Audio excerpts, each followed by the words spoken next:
잘 오셨습니다. 오늘 하나님께서 우리에게 주시는 말씀 에베소서 3장 14절에서 19절 말씀입니다.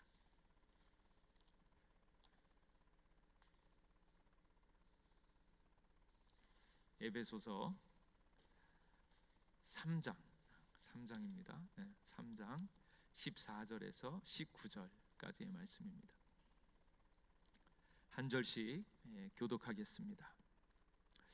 이러므로 내가 하늘과 땅에 있는 각 족속에게 이름을 주신 아버지고 비노니 그의 영광의 풍성함을 따라 그의 성령으로 말미암아 너희 속사람을 능력으로 강건하게 하시오며 믿음으로 말미암아 그리스도께서 너희 마음에 계시게 하시옵고 너희가 사랑 가운데서 뿌리가 박히고 터가 굳어져서 능히 모든 성도와 함께 지식에 넘치는 그리스도의 사랑을 알고 그 너비와 길이와 높이와 깊이가 어떠함을 깨달아 하나님의 모든 충만하신 것으로 너희에게 충만하게 하시기를 구하노라. 아멘.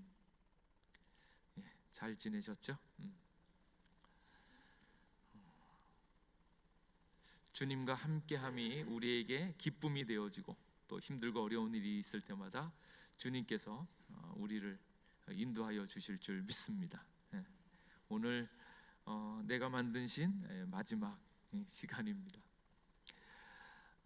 제일 처음으로 우리가 알아야 되는 것은 복음입니다.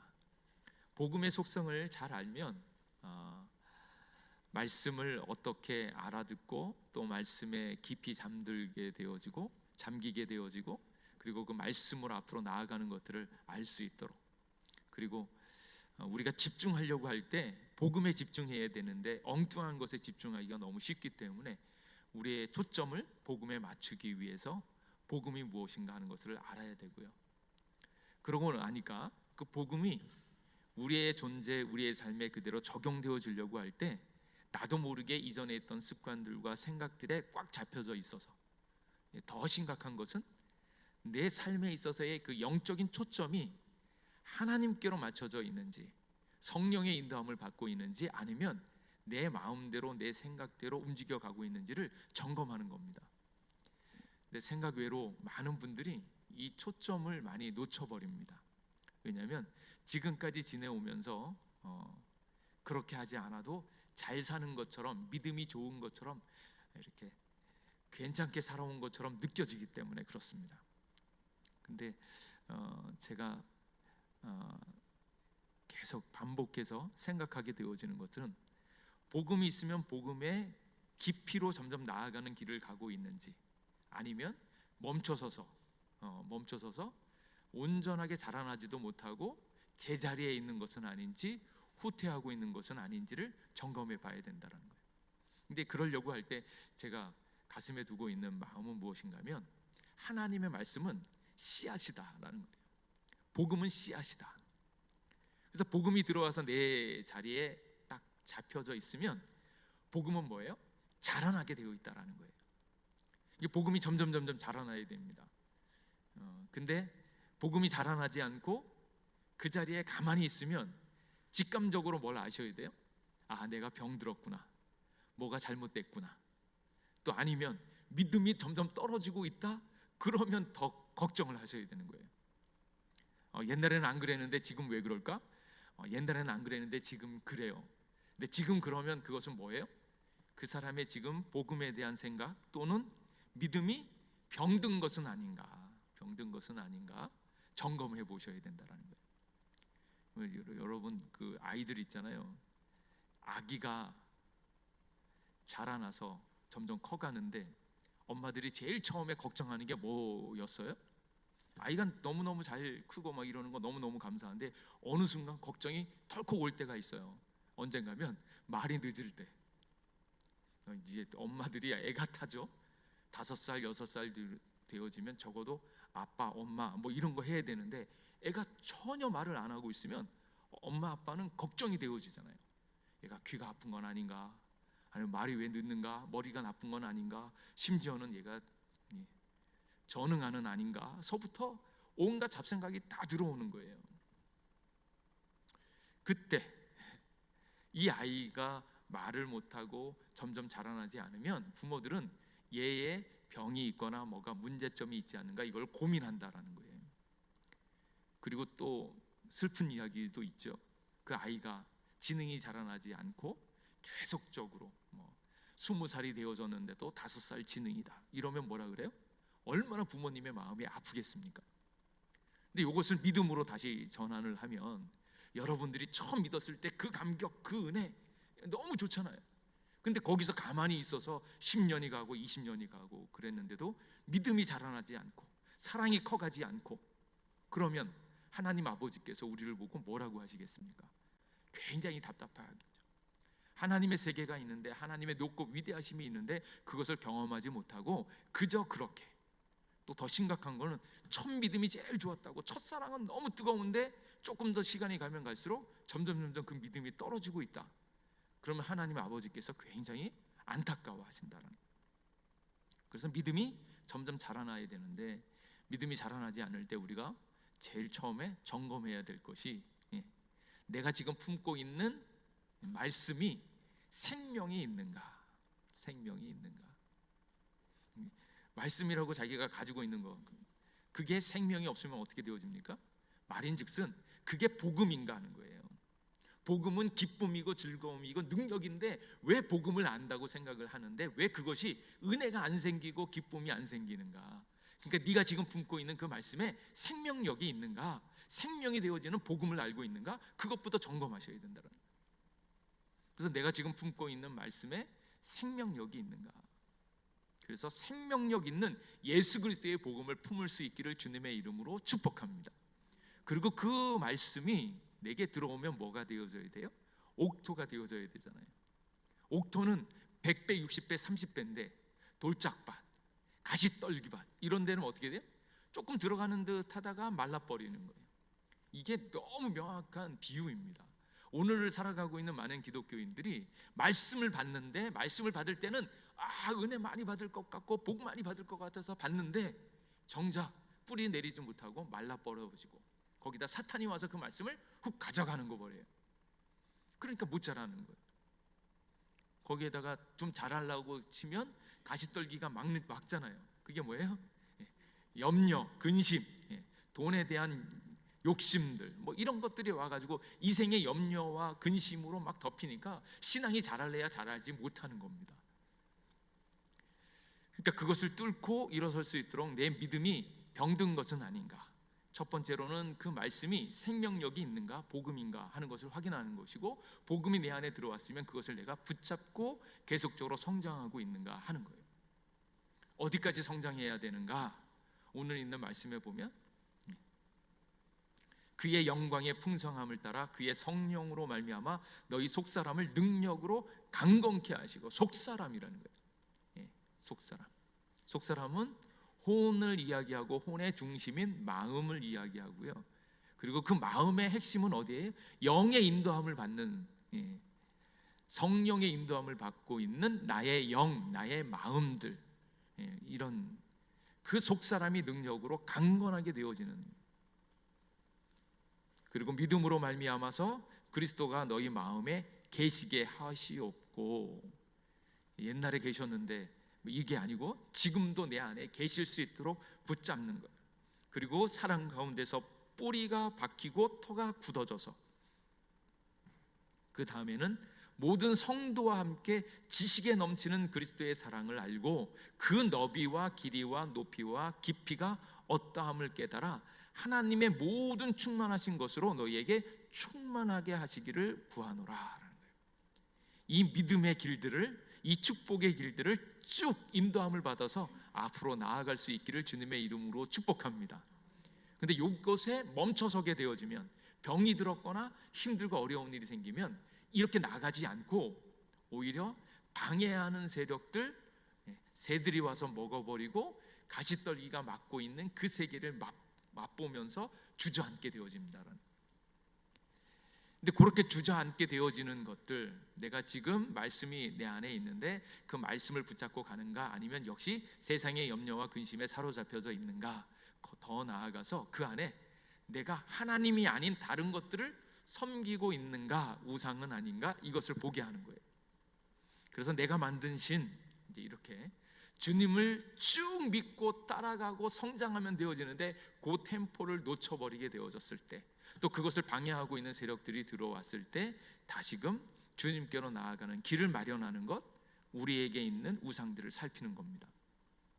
근데 이때쯤 이렇게 되어지면 이제 복음이 무엇인가 알고 있구나, 생명이 있는 말씀이 무엇인구나 라는 걸 아는 거예요.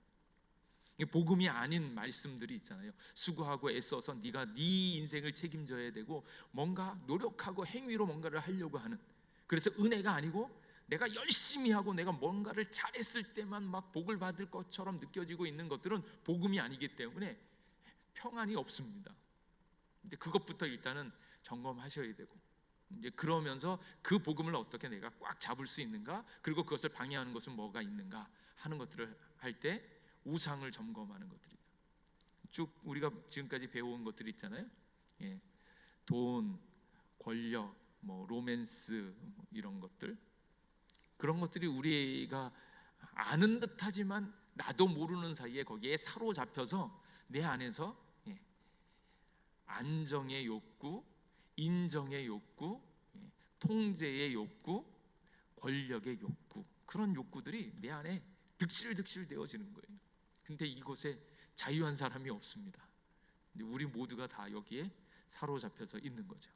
오늘 있는 이 말씀의 유인물 보시면, 인간의 마음 우상 공장이다. 우리의 영혼을 집이라고 가정을 한다면 어떠세요? 우리 몸이, 우리의 영혼이 이 집이죠, 집. 여러분의 마음에 방이 있죠. 근데 우리의 영혼이 집이라고 한다면 그 집 안에 곳곳에 방마다, 구석마다 우상이 세워져 있다. 이게 참 너무너무 뼈저린 말입니다. 왜냐하면 우상은 어떤 것이라고 그랬어요? 좋은 것이라고 그랬어요. 좋은 것. 그래서 돈의 축복을 받으면 너무 좋죠. 물질적인 축복을 받으면 그것을 통해서 하나님 앞에 영광을 돌릴 수 있는 기회를 받으니까 너무너무 좋죠. 근데 돈이라고 하는 것에 들어가면 돈에 대한 욕심들, 아니면 근심 걱정이 꽉 몰려오니까 그 우상이 있고, 또 이쪽 방에 들어갔더니 또 이렇게 사람들이 권위가 있고 권세가 있고 사랑받는 것들이 너무 좋잖아요. 사랑을 주고 받고 하는 것들이 너무 좋은데, 문제는 그 안에서 내가 더 드러나고 싶어하는 마음들이 있다 보니까 인정받고 싶은 그 우상이 또 쭉 크는 겁니다. 그러니까 영혼은 하나인데 그 영혼의 방 안에 우상들이 득실 되는 거예요. 뭔가 좋은 일이 생기면 좋은 것으로 인해서 내가 우상이 되어져 가고 있는 그런 현실들이 너무 많다라는 거예요. 자녀가 공부 잘하고 자녀가 이렇게 성실하게 잘 자라주면 너무 고맙죠. 근데 언제부턴가 이 자녀가 우상이 되어지는 경우가 또 있고, 그러니까 하나님께서 주신 축복이 너무 많은데 그 축복에 대한 우선순위를 온전히 정하지 않으면 나도 모르게 방마다, 구석마다 우상들이 막 생기는 거예요. 그러다 보니까 이제 그 모든 우상들의 시작이 어디부터 있는가 하는 것들을 또 살펴보게 되어지는 거죠. 우리는 하나님의 지혜보다 자기 지혜를, 하나님의 뜻보다 자기 갈망을, 하나님의 영광보다 자기 평판을 더 중시한다. 그래서 인간의 마음은 우상을 대량 생산해내는 공장이다라는 거예요. 이것을 피해갈 수 있는 사람은 생각보다 없습니다. 그래서 자기 성찰, 주님의 빛 안에서, 말씀의 빛 안에서 자기 자신을 끊임없이 이렇게 내어 보이면서 그 말씀에 비추어 보니까 내가 죄인이구나, 내가 부족하구나, 이제 그거를 깨달으면서 주님 앞에 나아가는 길들이 우리에게 있는데, 그러지 못할 때가 너무 많죠. 그래서 여기 있는 이제 사람은 희망이 있는가? 희망이 있는가? 어떠세요? 희망이 잘 보이세요? 생각보다 현실에서 이게 쉽지 않습니다. 우리가 세례를 받을 때, 또 예수 그리스도를 처음 인격적으로 경험했을 때 얼마나 많이 기쁩니까? 살아서 역사하시는 하나님을 배울 때 얼마나 기쁜지 몰라요. 그런데 그 순간은 너무나 짧고, 그 다음 날 바로 현실로 돌아가가지고 그것을 까맣게 잊어버리고 옛날의 습관대로 그대로 지내는 적이 너무나 많잖아요. 그래서 가장 은혜가 많이 쌓인 곳이 어디라고요? 교회 주차장이다.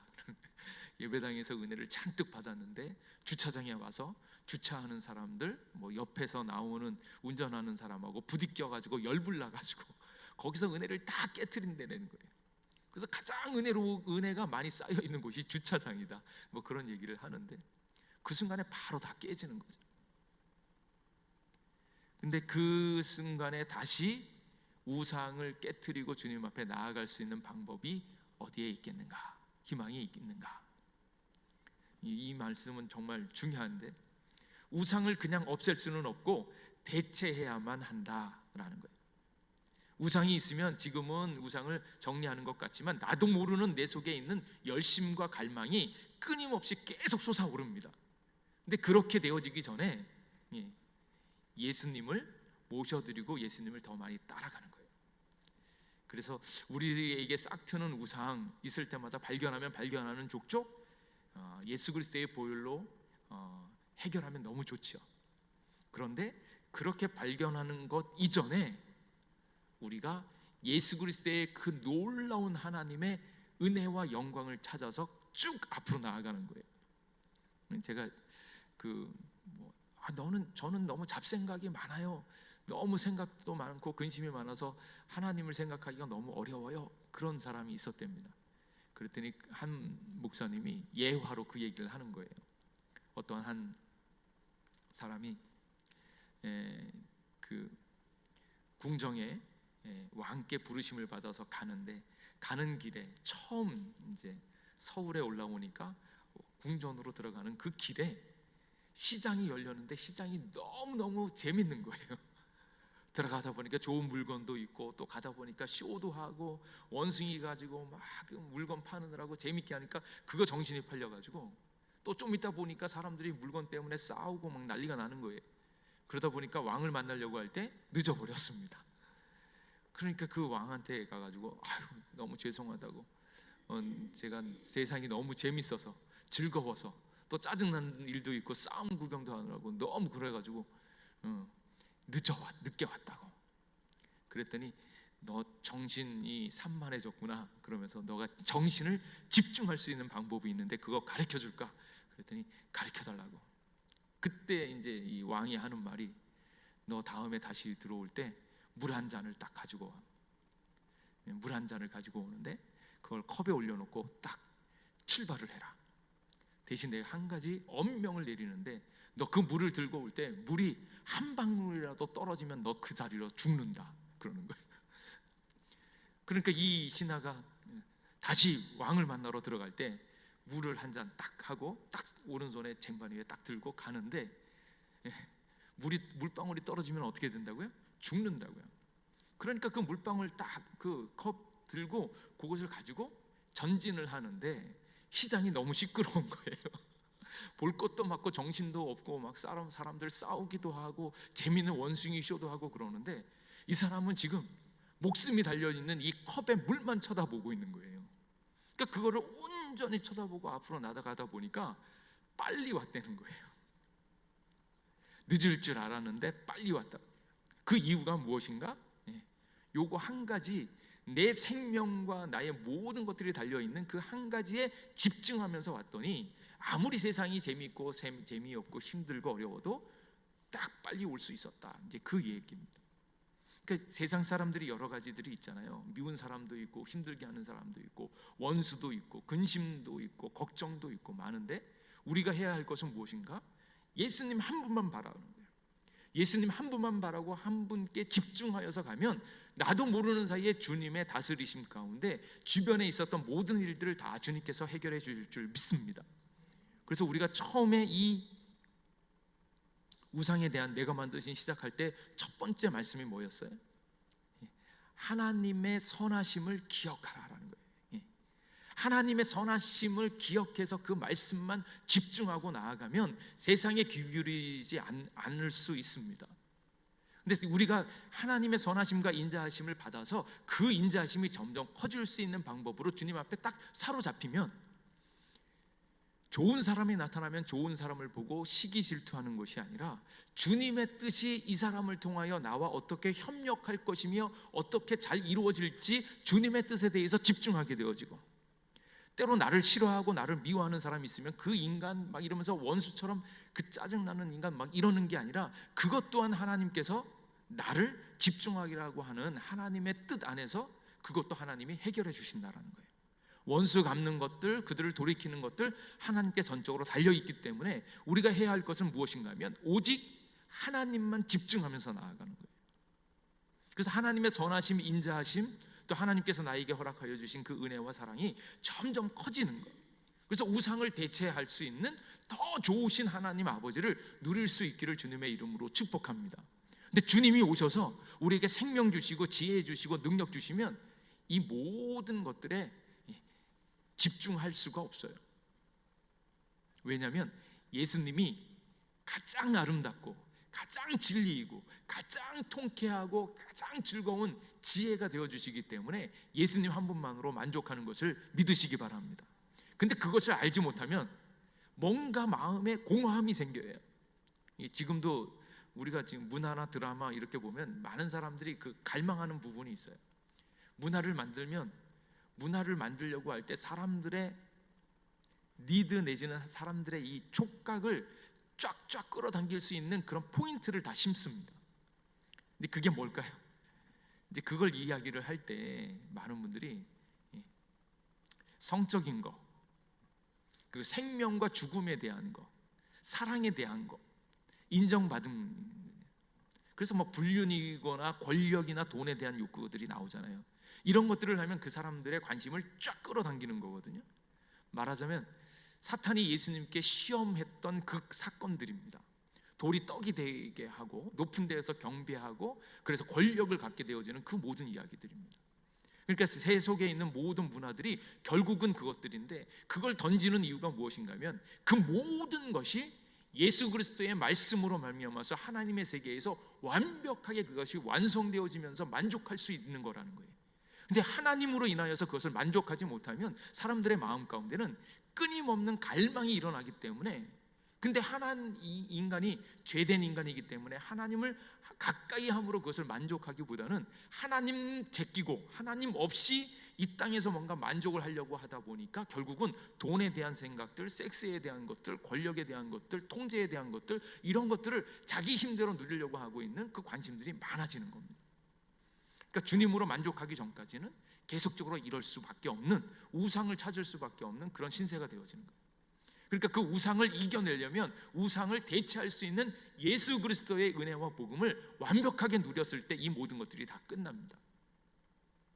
그래서 그 모든 우상들을 해결할 수 있는 것들은 더 좋으신, 더 아름다우신, 더 완벽하고 더 기쁘고 즐거우신 예수님을 만나게 되어지기를 주님의 이름으로 축복합니다.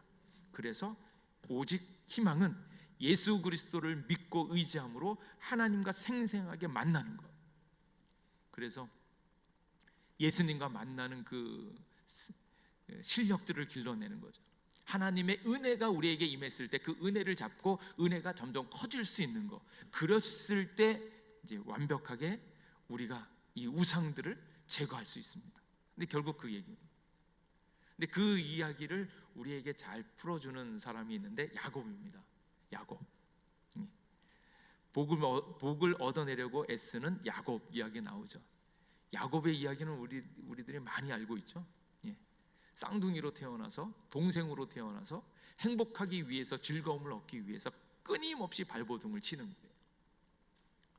계속 발버둥을 칩니다. 그의 삶의 그 욕구와 그 갈망은 어디서부터 생겼을까? 근데 살아있는 것 자체가 그의 마음 가운데 끊임없는 갈망이 일어나는데, 야곱에게는 그게 너무 강했던 것 같아요. 근데 강했던 이유 중에 하나는 형 때문에, 쌍둥이로 태어났으니까 하필 이렇게 둘이 같이 났는데 동생으로 태어나니까 끊임없이 이게 형을 누르고 싶어하는 마음들이 있지 않겠습니까? 그러니까 어떻게든지 조금 더 많이 행복하려고 하고 있는 그 노력들이 계속 있는 거예요. 그래서 야곱의 일생들은 다 보면 다 그 노력이었죠.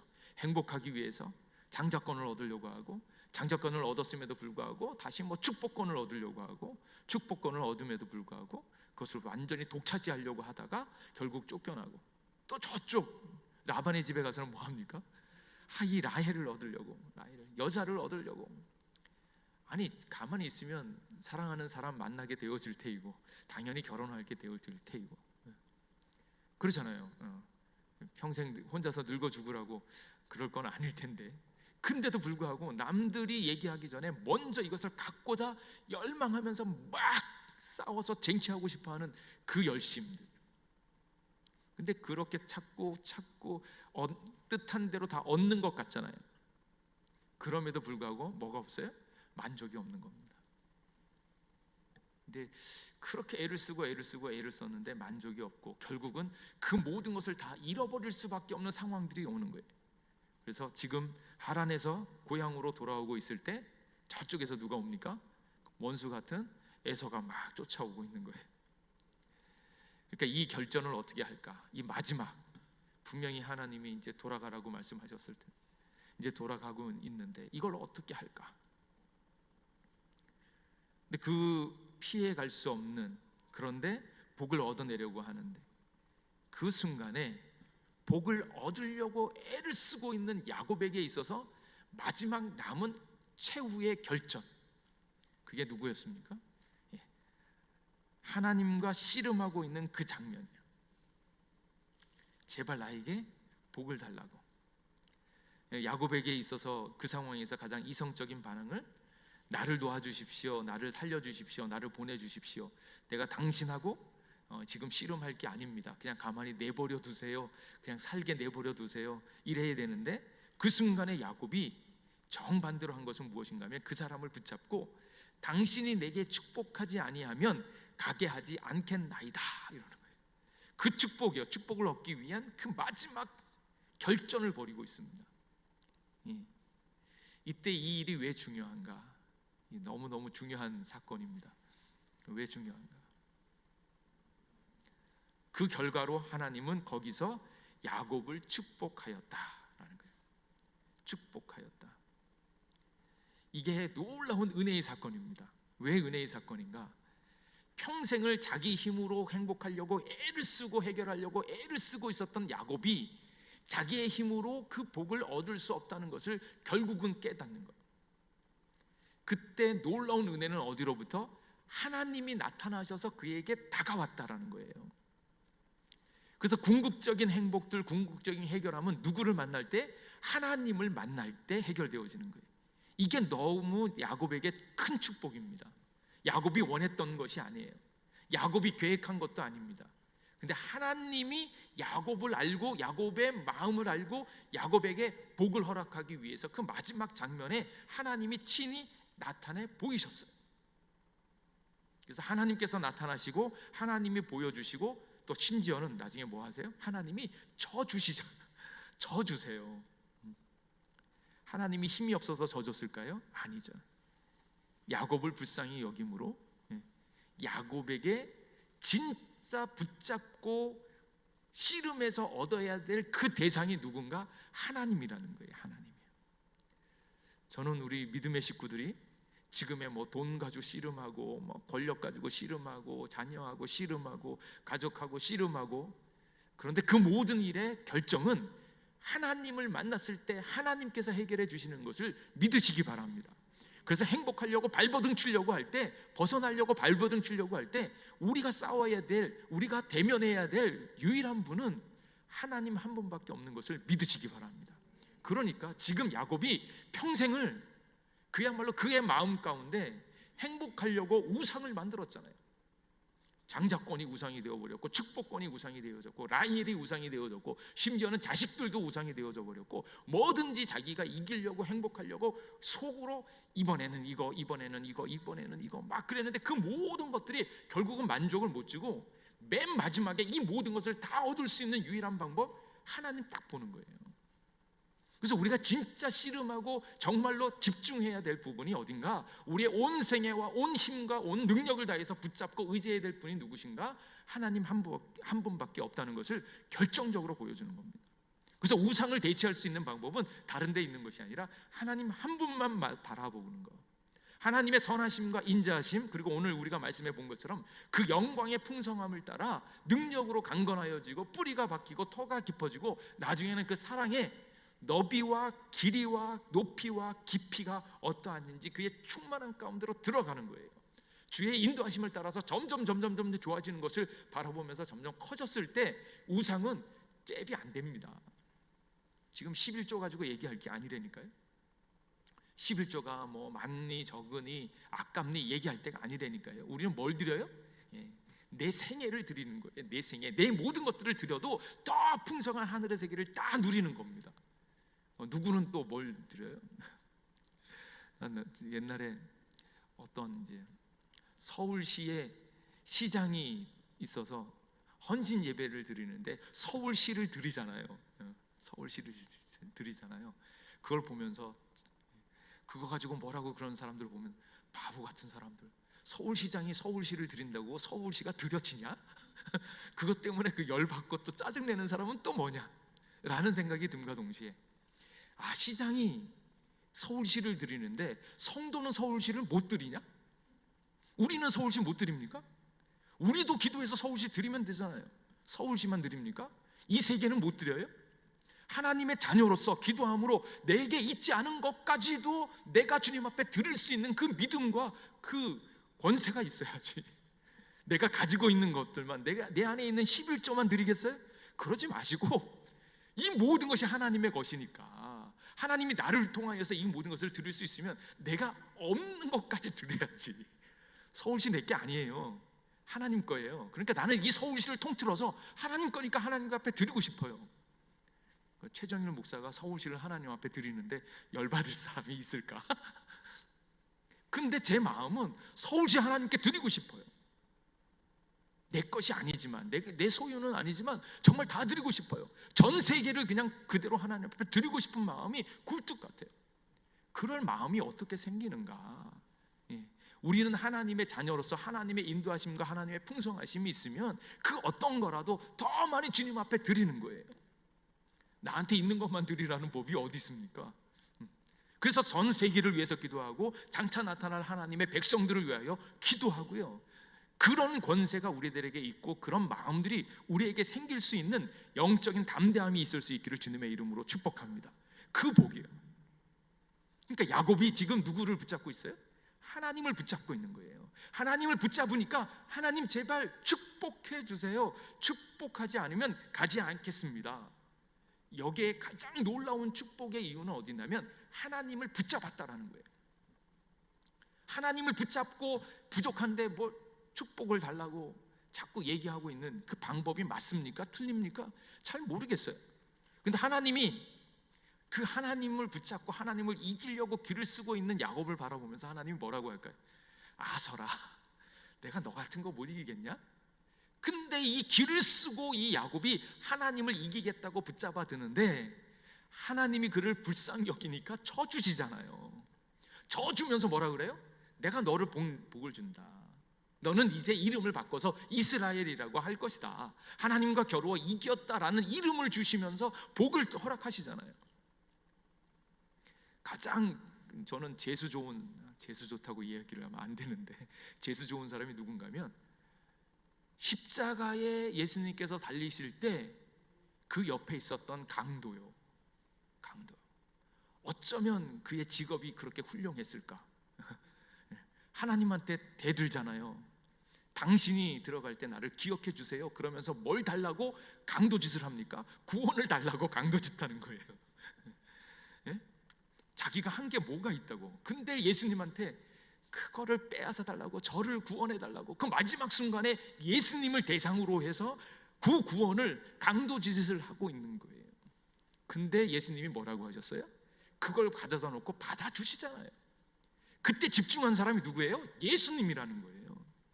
그러니까 야곱이 지금 하나님을 대상으로 싸움을 하면서 이기겠다고 덤비고 말도 안 되지만 그의 대상이 누구였나? 하나님이었고, 구원받은 강도는 그가 구원받은 그 사람이 누구였나? 예수님께 구했다라는 거예요. 예수님께. 그러니까 지금까지 쌓아온 많은 축복의 일들, 행복하려고 애를 썼던 많은 것들은 대상이 잘못되어졌는데 지금 우리가 붙잡고 의지해야 될 분은 누구신가? 예수님 한 분밖에 없는 것을 믿으시기 바랍니다.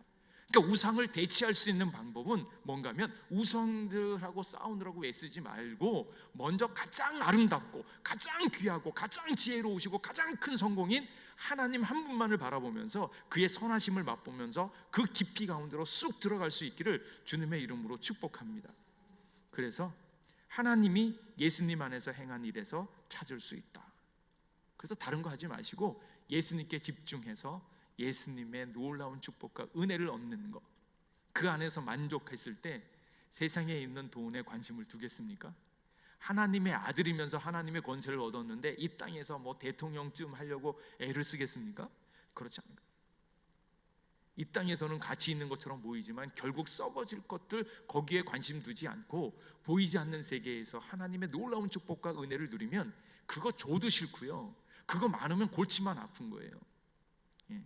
그래서 먼저 하나님의 나라, 하나님의 영광, 하나님의 지혜를 풍성히 누릴 수 있기를 주님의 이름으로 축복합니다. 그래서 갈라디아서 4장 6절 말씀, 하나님이 그 아들의 영을 우리 마음 가운데 보내서 아빠 아버지라 부르게 하셨느니라. 그래서 축복해 주세요 막 이렇게 얘기했을 때 이 하나님이 그에게, 여기 이제 팀 켈러 목사님이 한 얘기는 내가 너를 기뻐하노라, 내가 너를 기뻐하노라, 그 얘기를 들려줬을 것 같다. 너는 내 사랑하는 아들이라 내가 너를 기뻐하노라, 이 축복의 음성과 비슷했을 것이다. 이 얘기를 곰곰이 이제 묵상을 하는데, 너는 내 사랑하는 아들이다. 근데 이 얘기를 하는데 제가 이 얘기보다 더 듣고 싶었던 얘기가 있는데, 그게 뭔가면, 야 정일아 걱정하지 마, 내가 네 아버지야. 이 얘기가 더 감격스러운 거예요. 네가 내 아들이야 이거보다 염려하지 마, 내가 네 아버지야. 내가 네 아버지야. 내가 너를 책임질 거야. 너 지금 뭐 빌빌대고 힘들고 인정도 못 받고 뭐 힘들고 어려운 일이 있지? 걱정하지 마, 내가 네 아버지야. 너는 내 상속자야. 내가 너한테 다 물려줄게. 이러면 얼마나 든든할까. 백이 되어주시고 책임자 되어주시고 모든 것을 다 담당해 주시는 그 하나님이 딱 나타나셔서, 내가 네 아버지야, 너 책임질 거야, 걱정하지 마, 너 죽어도 내가 다시 살릴 거고, 너가 힘들고 어려워도 내가 모든 걸 다 해결해 줄 거야, 내가 너 아버지야. 이 소리가 너무 감격스러운 거예요. 그래서 아버지를 가까이 하고 아버지 안으로 들어갈 수 있기를 주님의 이름으로 축복합니다. 그래서 우리가 이제 우상의 일들을 해결할 수 있는 방법, 하나님을 가까이 만나고 그 복을 누리는 것. 그래서 당신은 존재의 시면에서 하나님의 복을 들었는가? 성령으로 말미암는 그 복이 이제 그리스도를 통해서 우리 것이 되었다. 이것만이 우상 숭배하는, 퇴치하는 묘약이다. 이 복이 있어야만 우상이 필요 없어진다라는 거예요. 이게 너무 중요한 말씀입니다. 이게 없으면 예수님 때문에 그 크신 은혜와 복을 누리지 못하면 자꾸 또 다른 우상을 내가 찾고 내가 만들어내요. 예수님 말고 나 이거를 어떻게 해결할 방법이 없을까? 그러니까 또 다른 것을 자꾸 찾는 거예요. 이제 우리 집사람이 이제 밥을 할 때마다 저보고 좀 더 기다려라. 맛있는 요리를 해준다, 맛있는 밥을 해준다, 기다려라, 이제 그 얘기를 하거든요. 근데 뭐 그러기도 전에 제가 먼저 요깃거리를 찾아서 빵을 하나씩 먼저 먹어요. 그러면 이제 집사람이 뭐라고 막 그러죠. 도대체 그걸 못 참느냐고 막 그러는데, 이게 다 계략이 있어서 내가 그런 거거든요. 너무 배고프면 너무 많이 먹게 되어지니까, 그러니까 조금씩 모르게 한두 개씩 먹어 놓으면 배가 조금 차면 허겁지겁 많이 먹지 않으니까 이제 그러려고 하는데 차마 그 얘기는 못했어요. 근데 배가 고프면 나도 모르게 간식거리를 찾는 겁니다. 그러니까 주님의 은혜로 완벽하게 채워지지 않으면 나도 모르게 또 다른 우상들을 만들어낼 가능성이 많습니다. 그러니까 먼저 주님의 말씀, 주님 앞에 나아가서 주님의 놀라운 사랑과 은혜를 충만하게 누리게 되어지기를 주님의 이름으로 축복합니다. 그래서 지금 옆에서 뭐 나를 힘들게 하는 사람이 있고, 뭐 내가 상처받은 사람들이 있고, 내가 용서하지 못할 사람들이 있고, 근데 그게 뭐 어쨌다고요? 내가 진짜 복을 얻고 만족할 수 있는 분은 그 사람이 와서 해결만 받는 게 아니고, 유일한 축복과 은혜는 하나님으로부터 말미암는다는 사실을 분명히 알고, 원수에 매이지 말고, 또 나를 힘들게 하는 것에 매이지 말고, 또 나를 유혹하는 것에 매이지 말고 다 내려놓고 오직 주님께만 앞으로 나아갈 수 있기를 주님의 이름으로 축복합니다. 근데 그건, 그래서 이제 예수 그리스도 안에 거하는 것, 요것만 잘하시면 다 우상을 제어하고 제거할 수 있습니다. 근데 그 은혜를 누릴 수 있기를 축복합니다. 그랬더니 이제 에필로그가 남았네요. 에필로그를 해야 되나? 에필로그를 잠깐 보면, 이게 우상에 대한 일들이 있는데, 우상이 생각외로 집요한 것은 우상이 우상에만 있는 것이 아니라 우상으로 말미암아서 생기는 영향력들이 문화로서 우리 곁에 있다라는 거예요. 그리고 우리 마음이 우상에 깃들어져 있는 것들이 많습니다. 그래서 영향력을 미치는 가짜 신들을 식별하지 않고서는 당신의 마음이나 문화를 이해할 수 없다라는 거예요. 그래서 우상 숭배는 단지 많은 죄 중에 하나가 아니라 인간 심령의 근본적인 문제다라는 거예요. 그래서 우리에게 이제 앞으로 이 과정들이 있었을 때, 이제 예수 그리스도를 아니까 우상의 여러 가지 일들과 잔재가 있으면 그걸 엎어서 어떻게 해야 돼요? 고스란히 엎어서 예수 그리스도의 복음의 빛으로 비추어서 더 크고 놀라우신 하나님의 세계를 경험할 수 있는 발판이 되어줄 수 있기를 주님의 이름으로 축복합니다.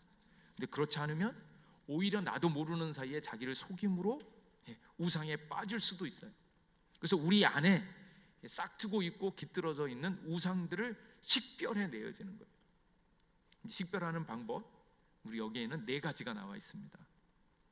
제일 첫 번째가 생각의 내용을 점검하라, 이 얘기입니다. 생각의 내용을 점검하라. 지금 무슨 생각하세요? 지금 생각하고 있는 생각을 어떤 생각인지 가늠이 되세요? 근데 생각이 가만히 있어서 이렇게 생각을 하면 어떤 생각이 나나요? 이유가 있게 나타나는 생각도 있지만 전혀 이유도 없이 그냥 쑥 생각나는 게 있어요. 상상의 나래를 필 때 이런 생각 저런 생각 막 왔다 갔다 하는 거거든요.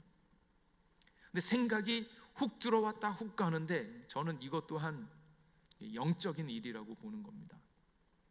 사단도 우리에게 생각을 주고 성령도 우리에게 생각을 주는데, 그 생각들이 막 왔다 갔다 하는 거예요.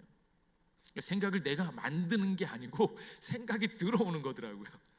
어떠세요? 생각은 내 생각이니까 내가 생각한다, 이럴 수 있잖아요. 근데 그 생각이 내 거라고 생각하세요? 그럴 수도 있죠. 내가 만들어낸 생각도 있죠. 그런데 그 생각 자체가 내가 만들어낸 것이 아니라 무언가서부터 이렇게 훅 들어온다고요. 훅 들어온다고요. 근데 생각은 생각이 되어지잖아요. 영은 어떠세요? 자꾸 이제 사람들이 영 얘기만 하면 헷갈립니다. 영을 얘기하면 헷갈리는 이유는 뭔가 하면 명확하게 보이거나 나타나지 않기 때문에 그래요. 그래서 영은 들어왔는지 나갔는지 잘 모르는, 안 보이는, 실체를 확연하게 잡을 수 없기 때문에 영이거든요. 근데 그 영이 분명히 있다라는 거예요. 우리에게 사랑의 마음이 있고 미움의 마음이 있으면, 좋아하는 감정이 있고 싫어하는 마음들이 있으면 이것들을 움직여가는, 뭔가 이렇게 움직이게 하는 뭔가가 있잖아요. 누가 있으면 이 사람을 좋아할 건가, 아니면 미워할 건가, 아니면 이 사람을 만나면 왠지 잘 될 것 같은 느낌이 드는 사람이 있음과 동시에, 또 어떤 사람은 이 사람을 만나면 왠지 힘이 들고 망할 것 같고 안 좋을 것 같은 느낌이 훅 들어오잖아요. 그때 그 느낌들은 어디서 오는가? 내가 만들고 싶어서 만드는 것이 아니라 뭔가 훅 들어오거든요. 근데 그 영적인 움직임들이 가장 첫 번째 가늠할 수 있는, 측량할 수 있는, 헤아릴 수 있는 첫 번째 방법이 무엇인가 하면 생각으로 구체화되어진다는 거예요. 그래서 내가 지금 뭘 하면 생각은 무슨 생각인지 곰곰이 생각하면, 아, 내가 이 생각을 하고 있네 라는 것을 그대로 얘기할 수 있는 거예요. 그래서 영, 혼, 육 이렇게 보면, 영은 우리가 뭐 이렇게 어떻게 잘 안 되어지는데, 그 영의 실체를 바뀔 수 있는 첫 번째 구체화 작업이 생각, 그리고 더 재밌는 것은 감정이요. 왠지 그 인간은 기분이 나빠, 왠지 그 사람은 너무 좋아 라고 하는 감정이 나도 모르게 훅 들어온다고요.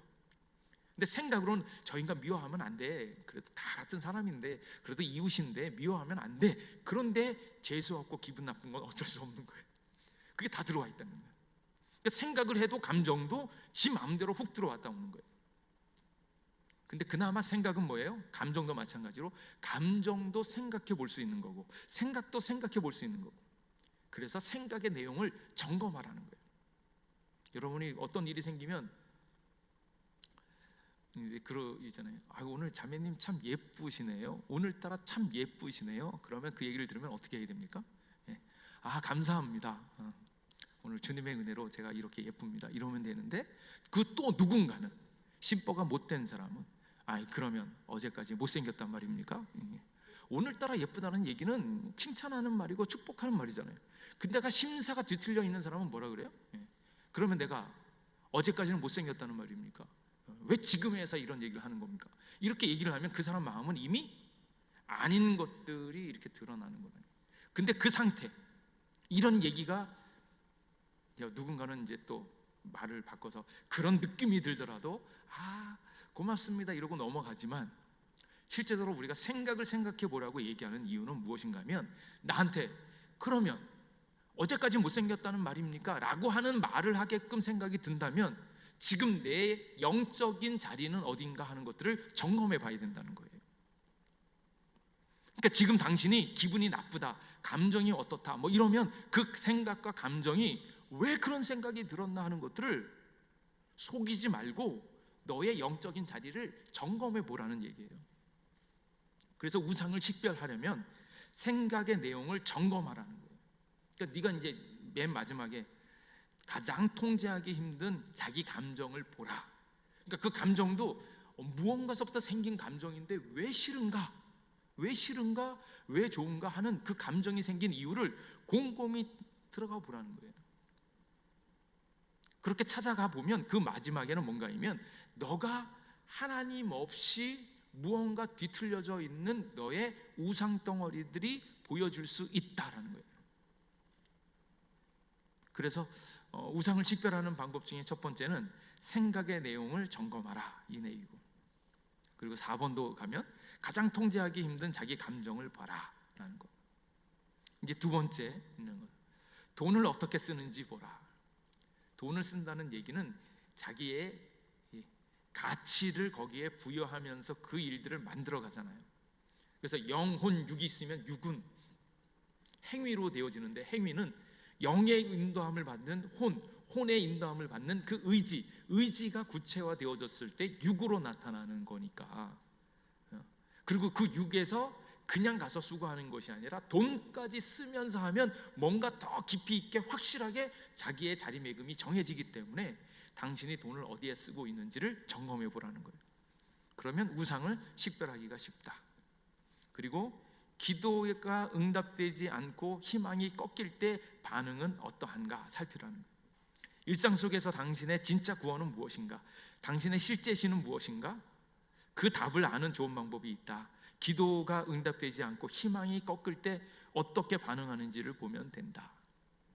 그러니까 하나님이 안 들어주신다고 이렇게 생각되어졌을 때 네가 진짜 바라는 게 뭐였냐, 하나님의 영광을 위해서 그렇게 바랬느냐, 아니면 네 욕심, 네 생각, 네 인정, 네 안정, 너의 권력을 위해서 그러고 있는가 하는 것들이 다 드러난다라는 거예요. 그래서 이것을 통해서 우상을 식별하는 거고요. 또 식별하는 방법 중에 질문을 통해서 표면으로 나타나는 우상 체계가 있습니다. 그 데이빗 폴리슨이 얘기한, 삶을 지속시켜줄 안정과 안전 수용을 얻고자 할 때 내가 의지하는 대상은 누구 또는 무엇인가. 기독교인들이, 많은 사람들이 있잖아요. 교회에서 열심히 수고하고 애썼는데 목사님이 오늘 수고하셨어요 라고 얘기를 안 하면 왠지 마음이 상한다. 이러면 이 일을 하나님을 위해서 한 건가, 아니면 사람의 인정을 위해서 한 건가 라는 것이 판별이 되어지는 거예요. 그러니까 은혜를 받고 하나님께 하듯이 하라는 얘기는 하나님께서 인정해 주시는 것을 알기 때문에 아무 문제가 안 생기는데, 하나님의 은혜를 못 받은 사람은 사람의 인정을 갈구하기 때문에 그것이 내가 생각하는 것만큼 오지 않았을 때는 시험 든다는 거예요. 그래서 오히려 하나님의 은혜를 아는 사람은 목사님이 칭찬을 안 해줬기 때문에 더 복되다. 왜 그럴까요? 하나님이 더 크고 놀랍게 갚아주실 줄 믿습니다. 그 세계를 보는 거예요. 인간의 인정을 받지 않았으니까 하나님이 아무도 모르게 역사하고 있는 그 하나님께서 더 크고 놀랍게 축복해 주실 것을 믿으시기 바랍니다. 그걸 보면 하나님의 관점에서 하나님의 눈 안에서 이루어지는 것들을 알고 있으면, 그리고 하나님 눈에 들기를 원하는 사람은 이 땅에서 다른 사람이 인정해 주거나 몰라주는 거 거기에 아무런 영향력을 안 받는다라는 거예요. 그 순간에 이런 일이 생겼을 때 내가 지금 이걸 왜 하고 있는가? 하나님 때문에 하는가? 사람 때문에 하는가? 인정 때문에 하는가? 이것 때문에 내가 먹고 살려고 하는가? 이런 것들을 점검해 볼 수 있다는 거예요. 그렇게 봤을 때 이제 우상이 드러나게 되어지는 거예요. 네가 진짜 바라고 기대하는 게 뭐냐? 네가 진짜 원하는 게 뭐야? 하나님의 영광이야? 하나님의 영광이면 때로는 뭐예요? 내가 사그러지는 게, 내가 실패하는 게, 내가 져주는 게 더 좋은 거예요. 복음을 막 전할 때 보면 이렇게 기어코 내가 이겨야 된다라고 해서 상대방을 막 설득하다가 결국 토론해서 이겼는데 그 사람 마음은 다 상했어. 이러면 안 되는 거예요. 결국은 그 영혼을 사랑한다는 사랑, 하나님이 당신을 얼마나 참고 기다려주고 있는 그 사랑을 극대화해서 보여주고 나는 져줘야지. 그리고 한 번만 하는 게 아니라 그 다음에 또 다시 전도를 하기 위해서 다음 기회를 보면서 적당하게 그분을 기분 좋게 끝내주는 것도 지혜라는 거예요. 그러니까 내가 이기려고 하는 게 아니고 하나님이 이길 수 있도록 천천히 지혜롭게 계속적으로 전도하면서 가는 거예요. 그리고 무엇이 있으면 정말 행복하겠느냐?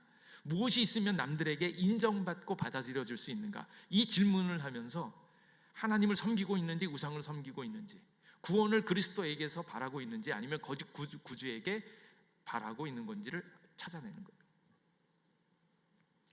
그래서 이제 우상을 제거하는 방법으로 나아가면 회개에서 더 나아가는 것, 어디로 나아갑니까? 기쁨으로 나아가야 된다는 기쁨. 기쁨과 회개가 함께 있어야 된다. 내 삶을 대로 바꿀 수 있는 회개, 그리고 그것을 고치려고 하고 있는 의지, 그것만으로 안 되고 주님이 나와 함께 있어서 주님의 뜻이 이루어지는 것들을 같이 기뻐하고 즐거워해야 된다는 거예요. 그래서 다른 사람이 잘못되어졌다라는 거라는 것을 지적하는 것, 그렇게 해서 자기가 옳다는 것을 증명하는 게 아니고, 우리는 예수 그리스도의 은혜로 말미암아서 그 자체를 기뻐하면서 그 자체로 말미암아서 다른 사람을 넉넉하게 받아줄 수 있는 마음이 있어야 된다는 거예요. 그래서 많은 분들이 그걸 이제 오늘날 한국 기독교 내지는 교회의 모습 가운데 그러잖아요. 저게 문제야, 저게 문제야. 그러면서 저 한국 교회는 이게 문제인데 이것 때문에 안 되는데 나는 그렇지 않다, 이렇게 얘기하는 사람들이 있잖아요. 근데 그럴 수 있습니다. 근데 그거는 하수라는 거예요. 진짜는 뭡니까? 우리에게 있는 복음이 너무 좋으니까 그 인간이 잘못해도 쓰다듬어 주면서 네가 이 복음을 알면 괜찮아, 앞으로 더 잘할 수 있을 거야, 이러면서 격려하면서 그나마 못하고 있는 중에 잘하고 있는 것들을 찬찬히 바라보면서 칭찬하면서 복음으로 나올 수 있도록 이 사람을 워워 몰아가야지. 근데 그걸 모르는 사람은 뭐예요? 이게 문제다, 이게 문제다. 근데 나는 잘 못하는데 그렇지는 않아, 이렇게 위안을 삼는 거예요. 근데 진짜 재밌는 것은 예수 그리스도의 사랑과 은혜가 내 안에 있어서 그런 사람들조차도 이렇게 끌어안아주고 축복해주고. 제가 늘상 기억하는 말, 누구나 다 쓰레기통이 있다. 쓰레기통이 있다. 근데 그 사람이 가지고 있는 그 쓰레기통, 그 사람도 그게 너무너무 싫어요. 그렇게 하고 싶지 않아요. 그래서 그것을 벗어나려고 애를 쓰고 있는데 그 쓰레기통을 왜 뒤지고 있냐?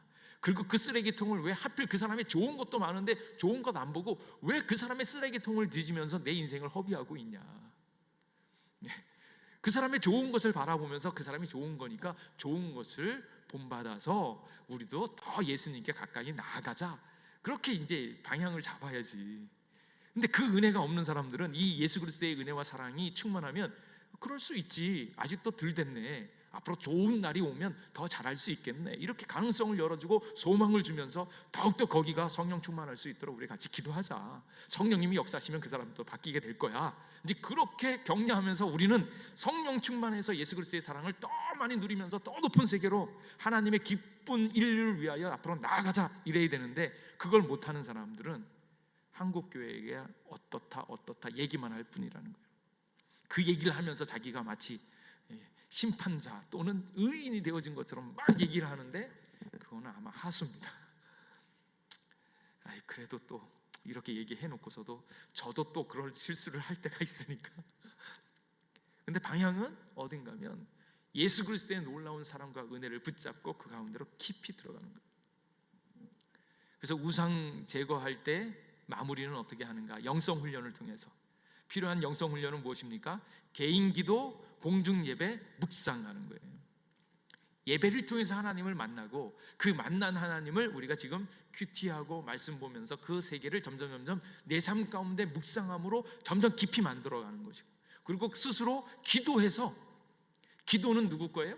내가 하나님의 뜻대로 하는 거예요. 그렇게 했을 때 하나님의 세계를 내가 누리는 거예요. 그래서 내가 기도함으로 주님 앞에 가까이 가는 거. 그래서 예수님이 주시는 평안을 실제로 얻어야 하는데 그것은 예배를 통해서만 온다. 분석도 진리를 찾는 데 도움이 될 수 있으나 그 다음에는 기도로 그것을 내면화해야 된다라는 거예요. 그래서 예배드리고 말씀 묵상하고 기도하면서 주님과 가까이 있어서 그 세계를 깊이 알고 누리는 거예요. 그걸 아는 사람은 그것으로 만족하니까 이 우상 나부러기에 관심을 두를 새가 없습니다. 그리고 그런 것이 싹트려고 할 때 언제든지 누를 수 있는 하나님의 보호하심이 있고 책임져 주심이 있는 것, 그것에 확증할 수 있기를 축복합니다. 그리고 이제 성숙한 신자는 점점 더 하나님의 시면에 근접해 가는 사람. 이게 다 된 게 아니라는 거예요. 그게 바닥이 아니었음을 깨닫는 일, 그것이 평생에 계속되어진다. 그래서 존 뉴턴의 고백, 내 경험을 말해도 된다면 나의 평안이요 생명이신 그리스도만 계속 바라보는 일이 내 소명 중 단연 가장 어려운 부분이다. 그래서 예수님을 깊이 만나는 것, 그 사랑을 알 때 사랑의 너비와 길이와 높이와 깊이가 어떠함을 깨달아서 그 세계로 깊이 들어가기를. 바울은 몇 층천까지 봤다 그래요? 믿거나 말거나 3층천까지 봤답니다. 근데 하늘이 3층천까지밖에 없겠습니까?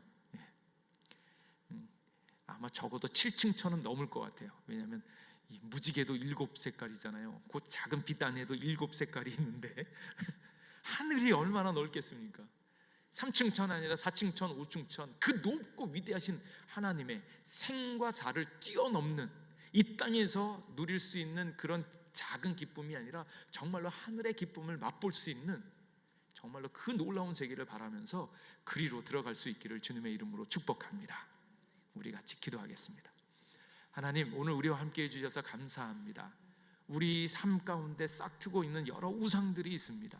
그러나 우상에 관심을 기울이거나 거기에 얽매이지 말고 그 모든 우상들을 깨칠 수 있는 진정한 만족이요 기쁨이요 지혜요 승리이신 예수님을 바라보게 하여 주시옵소서.